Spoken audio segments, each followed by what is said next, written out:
Face the Nation moderator and CBS News political director John Dickerson joins us now from Des Moines. John, can we put these Iowa caucuses in perspective for the audience? How significant is this day? Well, it's significant because it's the first real test of organization and contact between the candidates and the actual voice of the voters. There's been so much noise and speculation and guessing, and now we get real human beings making a choice about who they support. So that's a big deal. It doesn't, though, tell us who the winner's going to be. It may not even winnow the field very much. It's traditionally seen the caucuses winnow the field on the Democratic side. If Martin O'Malley has a poor showing, it will winnow him out probably. On the Republican side, it might take a few more contests before people start dropping out. But it's an important way to get some first early signal about what the voters think about these candidates. John, as we heard earlier, this Democratic race is neck and neck in Iowa. What does a win for Hillary Clinton mean for Bernie? Clearly, he lives to fight another day because he's doing so well in New Hampshire. But if he wins in Iowa, what does it mean for her?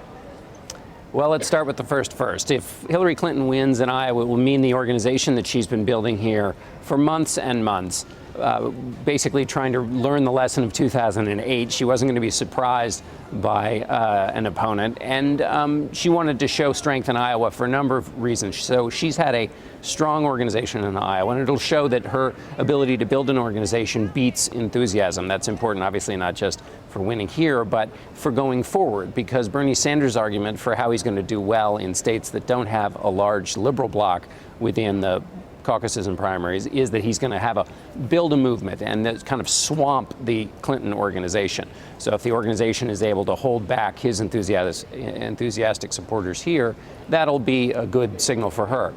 If Bernie Sanders wins, well, then it will underscore that strategy, which is that he can, with enthusiasm, beat sort of the machine, beat all the endorsements, beat the structural defenses that the Clinton campaign has put forward.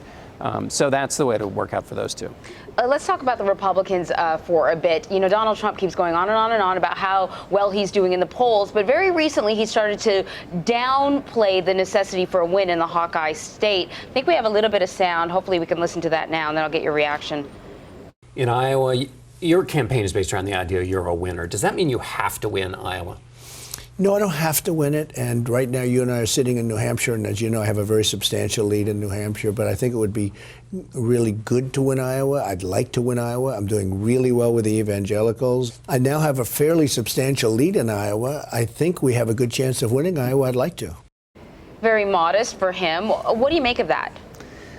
Well, I think he's creating some space for an outcome where he doesn't win, and I think it would be a blow if he didn't win here, since the central argument of his campaign is that he's a winner. But because there's not a real alternative to him yet, I mean, Ted Cruz is an alternative here in Iowa, but in going forward in other states, there's not a clear alternative. In New Hampshire, it gets a little bit more muddled, and so he can recoup from Iowa. So he's trying to build that little back door in case things don't turn out here for him as he'd like.